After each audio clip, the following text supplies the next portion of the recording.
बृहस्पतिवार का दिन भगवान विष्णु को समर्पित है।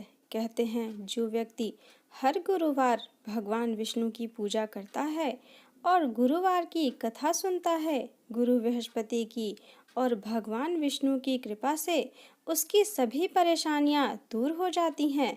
लेकिन गुरुवार की व्रत कथा और पूजा के कुछ नियम हैं जिनका बड़ी ही सावधानी से पालन करना चाहिए। आइए जानते हैं गुरुवार की व्रत कथा और व्रत से जुड़े नियम। बृहस्पतिवार के दिन सूर्योदय से पहले उठें और नित्य कर्म से निवृत्त होकर पीले रंग के वस्त्र पहनें। इसके बाद पूरे घर में गंगा जल छिड़कें। इसके बाद पूजा घर में श्री हरि विष्णु की मूर्ति या चित्र स्थापित करें। फिर पीले रंग के पुष्प और अक्षत चढ़ाएं। इसके बाद चना, गुड़ और मुनक्का से केले की जड़ में पूजन करें। इसके बाद कथा सुने तथा आरती करें। कथा इस प्रकार है। भारतवर्ष में एक प्रतापी और दानी राजा राज्य करता था। वह नित्य गरीबों और ब्राह्मणों की सहायता करता था। यह बात उसकी रानी को अच्छी नहीं लगती थी। वह न ही गरीबों को दान देती और न ही भगवान का पूजन करती थी और राजा को भी दान देने से मना किया करती थी। एक दिन राजा शिकार खेलने वन को गए हुए थे तो रानी महल में अकेली थी। उसी समय बृहस्पति देव साधु के वेश में राजा के महल में भिक्षा मांगने के लिए गए और भिक्षा मांगी। रानी ने भिक्षा देने से इनकार किया और कहा, हे साधु महाराज, मैं तो दान पुण्य से तंग आ गई हूँ। मेरा सारा दिन इन्हें रखने उठाने में ही व्यर्थ चला जाता है। कृपा कीजिए कि यह सारा धन नष्ट हो जाए। साधु ने कहा, देवी, तुम तो बड़े विचित्र हो। धन संतान तो सभी चाहते हैं। पुत्र और लक्ष्मी तो पापी के घर में भी होने चाहिए।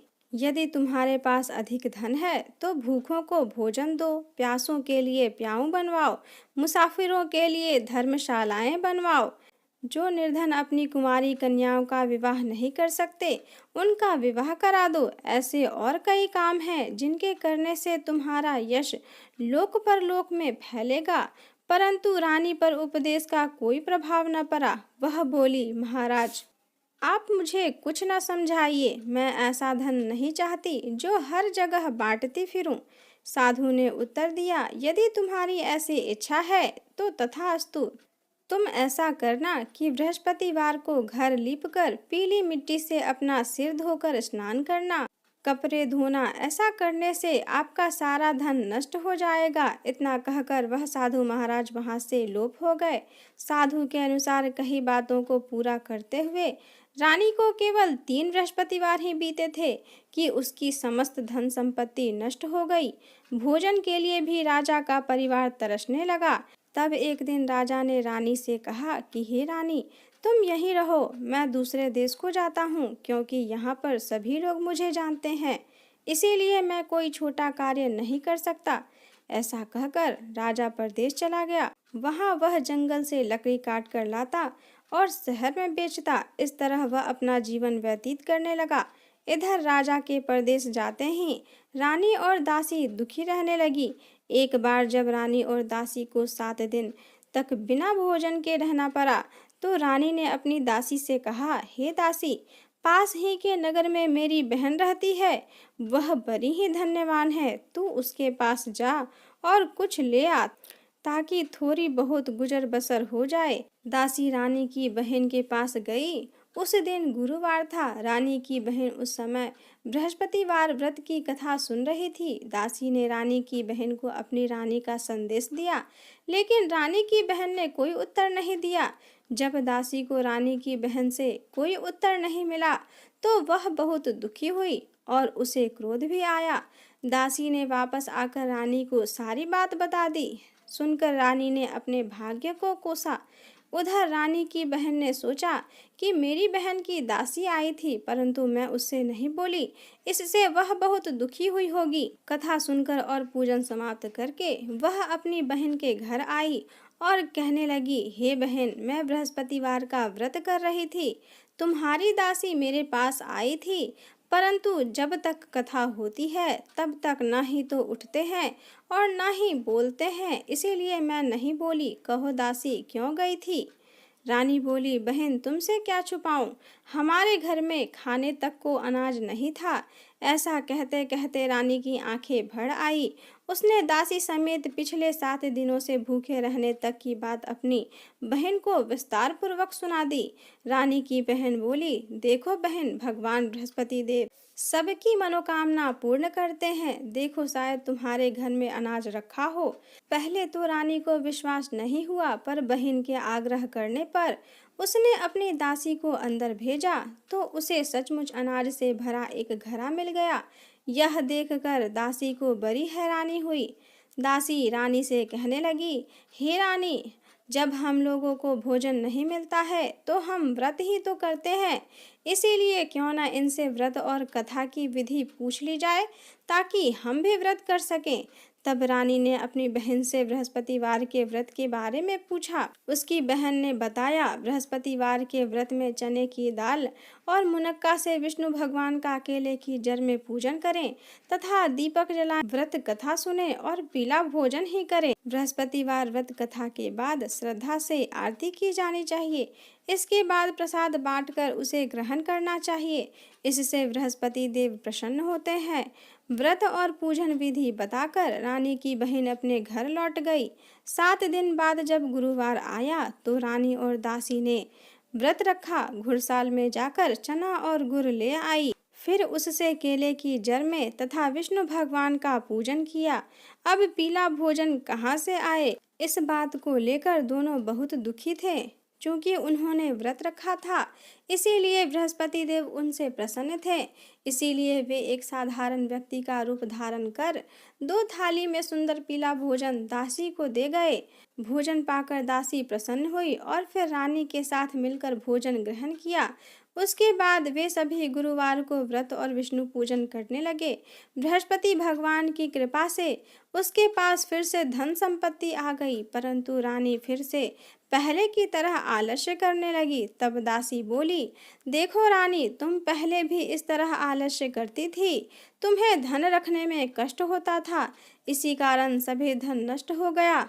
और अब जब भगवान बृहस्पति की कृपा से धन मिला है तो तुम्हें फिर से आलस्य होता है। रानी को समझाते हुए दासी कहती है कि बड़ी मुसीबतों के बाद हमने यह धन पाया है, इसीलिए हमें दान पुण्य करना चाहिए, भूखे मनुष्यों को भोजन कराना चाहिए और धन को शुभ कार्यों में खर्च करना चाहिए, जिससे तुम्हारे कुल का यश बढ़ेगा, स्वर्ग की प्राप्ति होगी और पितृ प्रसन्न होंगे। दासी की बात मानकर रानी अपना धन शुभ कार्यों में खर्च करने लगी, जिससे पूरे नगर में उसका यश फैलने लगा। इधर राजा जंगल से लकड़ी काटकर उसे शहर में बेचकर जीवन यापन कर रहा था।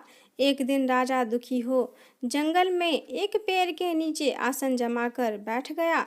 वह अपनी दशा को याद करके व्याकुल होने लगा। बृहस्पतिवार का दिन था। एकाएक उसने देखा कि निर्जन वन में एक साधु प्रकट हुए। वह साधु वेश में स्वयं बृहस्पति देवता थे। लकड़हरे के सामने आकर बोला, हे लकड़हरे, इस सुनसान जंगल में तू किस चिंता में बैठा है?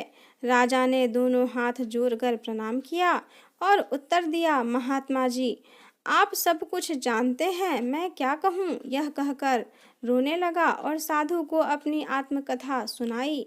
महात्मा जी ने कहा, तुम्हारी स्त्री ने बृहस्पतिवार के दिन बृहस्पति भगवान का निरादर किया है, जिसके कारण रुष्ट होकर उन्होंने तुम्हारी यह दशा कर दी। अब तू चिंता मत कर, मेरे कहने पर चलो तो तुम्हारे सब कष्ट दूर हो जाएंगे और भगवान पहले से भी अधिक संपत्ति देंगे। तू बृहस्पतिवार के दिन बृहस्पति भगवान की पूजा तथा कथा किया करो।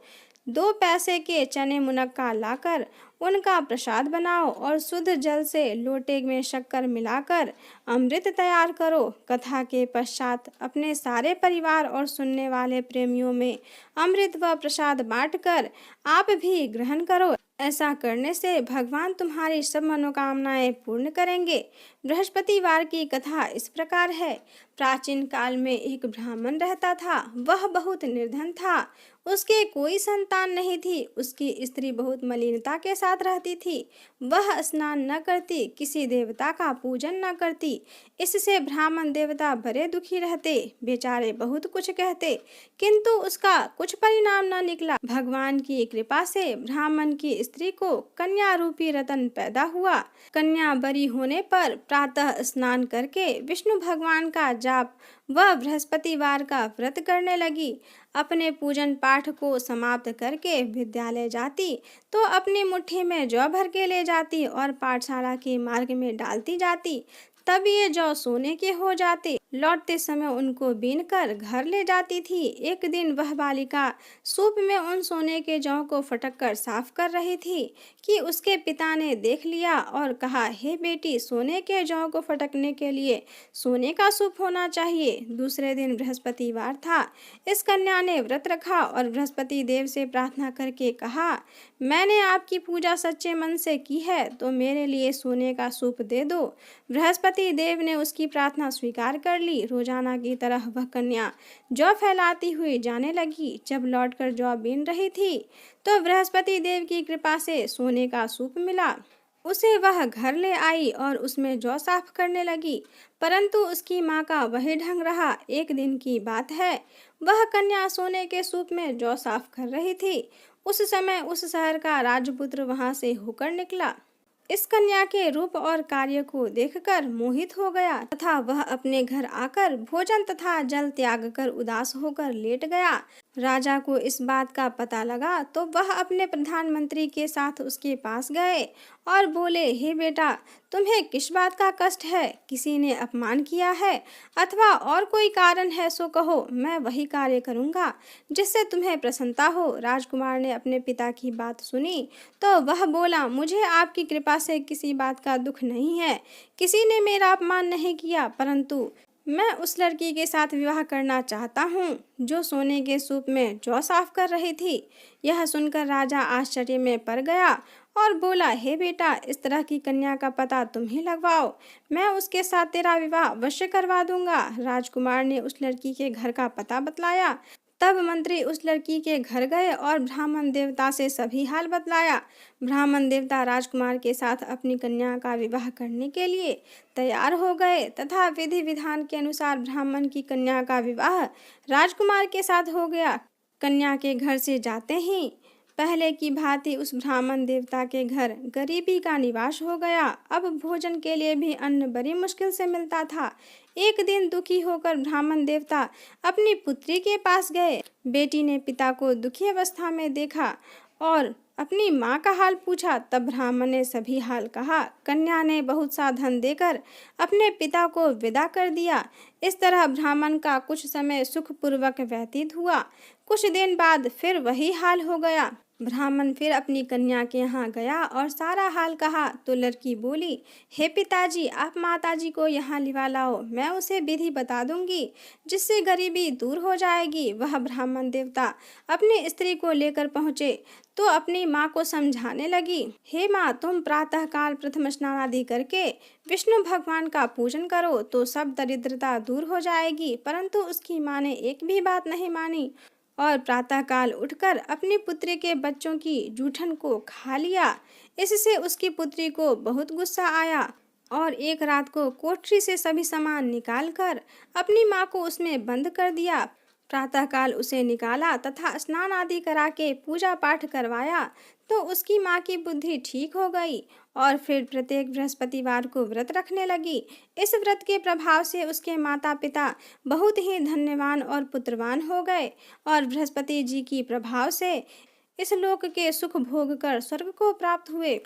साधु के ऐसे वचन सुनकर राजा बोला, हे प्रभु, मुझे लकड़ी बेचकर इतना पैसा नहीं मिलता जिससे भोजन करने के उपरांत कुछ बचा सकूं। मैंने रात्रि में अपनी स्त्री को व्याकुल देखा था। मेरे पास कुछ भी नहीं है जिससे उसकी खबर मंगा सकूं।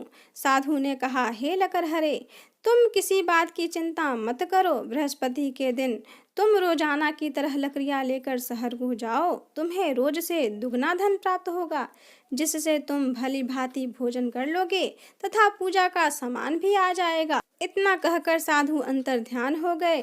धीरे धीरे समय व्यतीत होने पर फिर वही बृहस्पतिवार का दिन आया। लकड़हारा जंगल से लकड़ी काटकर किसी शहर में बेचने गया।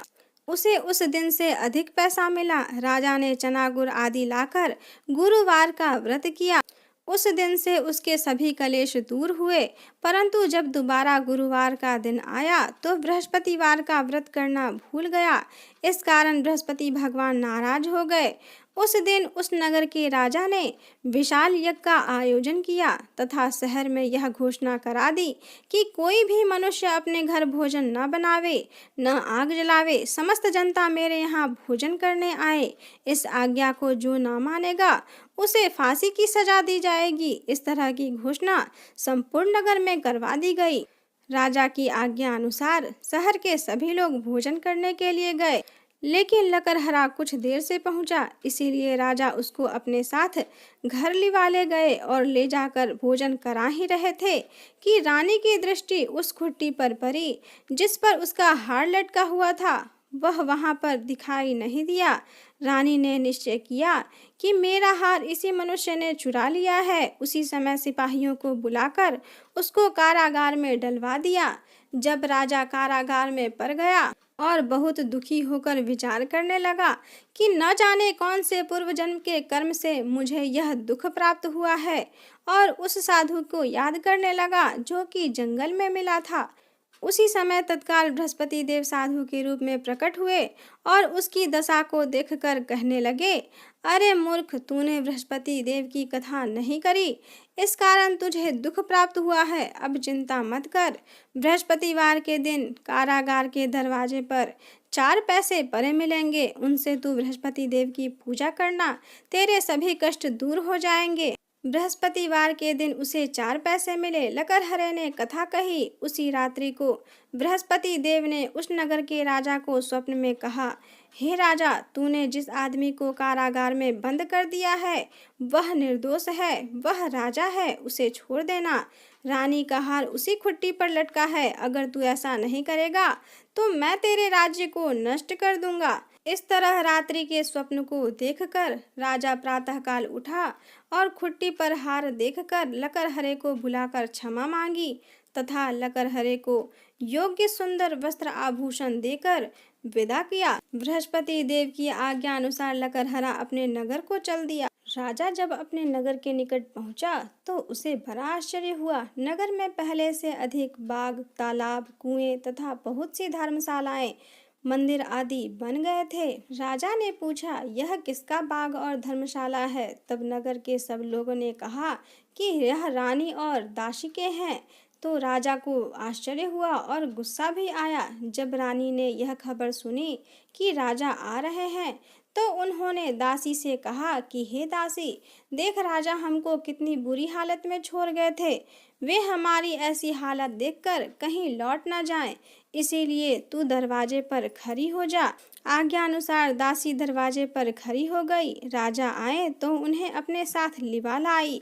तब राजा ने क्रोध करके अपनी रानी से पूछा कि यह सब धन तुम्हें कैसे प्राप्त हुआ है? तब उन्होंने कहा कि हमें यह सब धन बृहस्पति देव के व्रत के प्रभाव से प्राप्त हुआ है। राजा ने निश्चय किया कि 7 रोज बाद तो सभी बृहस्पति देव की पूजा करते हैं, परंतु मैं प्रतिदिन दिन में 3 बार कथा करूंगा तथा रोज व्रत किया करूंगा। अब हर समय राजा के दुपट्टे में चने की दाल बंधी रहती तथा दिन में 3 बार कथा कहता।